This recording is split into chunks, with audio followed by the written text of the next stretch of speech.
Hello everyone. Once again a very warm welcome to each one of my viewers as well as my students. आज हम देखेंगे guys हमारे BCom final year के लिए economics के part में international marketing का एक इम्पॉर्टेंट टॉपिक जो है आपका foreign sales agent. Okay, so यहाँ पर हमारे लिए जब भी हम एक as an exporter, as a firm या एज अ बिजनेसमैन जब भी हम इंटरनेशनल मार्केट में एंटर करते हैं, okay, so when we do the exports we need to have a true and exact information about that particular market कि हाँ भाई यहाँ मैं अपना प्रोडक्ट अगर लॉन्च करने जा रहा हूँ, मैंने अगर कस्टमर्स को टारगेट आउट किया है उस पर्टिकुलर नेशन के, ओके, सो मुझे वहां के मार्केट की ट्रू और एग्जैक्ट इंफॉर्मेशन होनी चाहिए जो कि मुझे किन के माध्यम से मिलती है? Agents, correct. और साथ ही साथ ये जो फॉरेन सेल्स एजेंट होते हैं ये हमारे लिए एक मीडियम है, एक माध्यम है और एक प्लेटफॉर्म है। प्लेटफॉर्म किन के लिए? जो कि हमारे न्यूली एस्टैब्लिश्ड एंटरप्रेन्योर्स हैं, नए उद्यमी, या साथ ही साथ आपके जो पुराने बिजनेसमैन हैं जब वो एक्सपोर्ट के फील्ड में आगे बढ़ते हैं तो उनके लिए वो एक प्लेटफॉर्म होता है। Okay, they provide the opportunity and it makes them easy to enter into that export field. ये एक आसान रास्ता बनाया जाता है हमारे एजेंट्स के माध्यम से उन्हें एक एक्सपोर्ट की फील्ड में आगे बढ़ाने हेतु। ठीक है, तो हमारा जो प्रोडक्ट है उसे हमने अच्छी टेक्नोलॉजी के साथ, हाईली इन्वेस्टमेंट के साथ में, साथ ही साथ अच्छी टेक्नोलॉजिकल मशीनरी के साथ, अच्छे क्वालिटी के रॉ मटेरियल से और स्किल्ड लेबर के माध्यम से जब हमने मैन्युफैक्चर किया है तो जाहिर सी बात है हम चाहेंगे कि जो हमारे टारगेटेड कस्टमर्स हैं into that particular international market वो भी सेटिस्फाई हो। इसके लिए हमें वहां की मार्केट की पूरी ट्रू एंड एग्जैक्ट इंफॉर्मेशन उपलब्ध होनी चाहिए जो कि हमें किनके माध्यम से मिलेगी? Foreign sales agent. Okay, so they work as a medium, ये हमारे लिए एक माध्यम है और साथ ही साथ ये एक प्लेटफॉर्म भी है। करेक्ट। सो अब हम देखते हैं कि स्टूडेंट्स इसमें selection of foreign sales agent, what is the step for us? Okay, क्या हमारे लिए वो कदम होने चाहिए जिनके माध्यम से हम एक सही, ओके, और हमारे प्रोडक्ट से रिलेटेड जो हमारी आवश्यकता है उसकी पूर्ति के लिए हम कैसे उन फॉरेन सेल्स एजेंट का चुनाव कर सकते हैं। सो सबसे पहले हम देखते हैं their selection. Okay, so guys जब हम देखते हैं हमारे फॉरेन सेल्स एजेंट को, इनके लिए सबसे पहला पॉइंट हमारे लिए होना चाहिए कि इनको मार्केट की ट्रू और एग्जैक्ट इंफॉर्मेशन से ये अवगत हो। Okay, they should have true and exact information, have true and exact information. Okay, secondary कि साहब इनके जो फीडबैक हैं हमारे एम्बेसीज के माध्यम से, यानी कि ये ब्लैकलिस्टेड नहीं होनी चाहिए।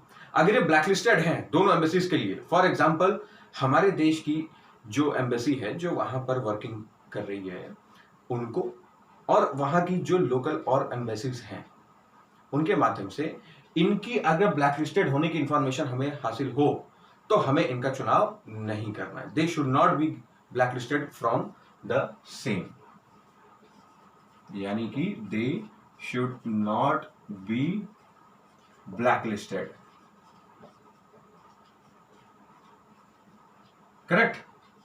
फिर हम देखते हैं स्टूडेंट्स, हमारे पास में आता है कि दे शुड फुलफिल, उन फॉरेन सेल्स एजेंट्स का ये कर्तव्य बनता है और हमारा भी, यानी वी एज एन एक्सपोर्टर या we as an businessman, we and them, they both need to sign a true and correct bond या फिर आपका कह सकते हैं कॉन्ट्रैक्ट, और हमें उसी के अकॉर्डिंगली चलना भी होगा। Okay, they should fulfil the formalities of that particular bond या फिर कॉन्ट्रैक्ट।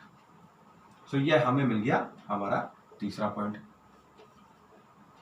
फुलफिल बॉन्ड या कॉन्ट्रैक्ट। ओके, ये हो गया आपका। सो ये देखा हमने स्टूडेंट्स इसका फर्स्ट पार्ट, और इसी का ही मैं आपको बताना चाहूंगा second part. Okay, so let's continue with the same. यहां पर स्टूडेंट्स हमारे लिए क्या आता है कि जितने भी हमारे एम्बेसीज हैं, ओके, इन सेवरल कंट्रीज, और उन सेवरल कंट्रीज के जो एम्बेसीज हमारे देश में स्थापित हैं, they will help us in inputs जो हमारे कंट्री के लिए हैं, और हमारी जो यूनिट्स उन फॉरेन कंट्रीज में स्थापित हैं वो हमें एक्सपोर्ट्स में हेल्प आउट करती है in finding out those foreign sales agent and keep an eye on their working.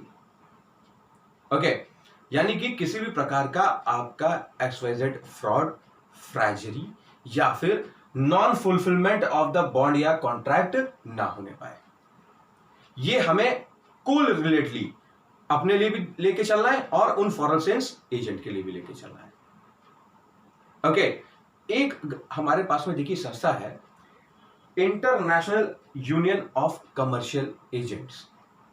Okay, इस international union of commercial agents में आपके हर एक कंट्री के लिए जो एजेंट्स हैं वो अपनी फॉर्मेलिटीज, अपने चार्जेस, अपने बॉन्ड की कंडीशंस, यानी कि ये जो बॉन्ड कॉन्ट्रैक्ट है इससे रिलेटेड जो उनकी कंडीशंस हैं, ओके, और साथ ही साथ उनके द्वारा कवर्ड किया हुआ हमारे कंट्री के लिए या किसी भी XYZ कंट्री के लिए जहां के वो कमर्शियल एजेंट हैं यानी कि लोकल एजेंट हैं, ओके, वो उस पर्टिकुलर देश के लिए कौन से प्रोडक्ट्स के लिए मार्केटिंग कर सकते हैं, एडवर्टाइजमेंट कर सकते हैं और उन प्रोडक्ट्स को अवेलेबल करवा सकते हैं उस लोकल इंटरनेशनल मार्केट में। ओके, तो ये एक जो यूनिट है आपकी, यानी कि ये जो आप कह सकते हैं कि इंटरनेशनल यूनियन जो है, इससे हमें आसान होता है ये जानने में कि भाई हाँ ये पर्टिकुलर एजेंट्स हैं, आपको ऑप्शंस मिलते हैं, आपको वैरायटीज मिलती हैं उनका चुनाव करने के लिए, and later on it depends upon you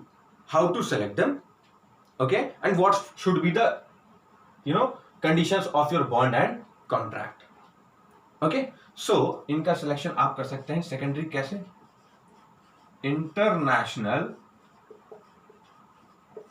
union of, I am making it in short form, commercial agents. ये हो गया आपका पहला। दूसरा हो गया आपका जो कि आपकी वहां की एम्बेसीज है, ओके।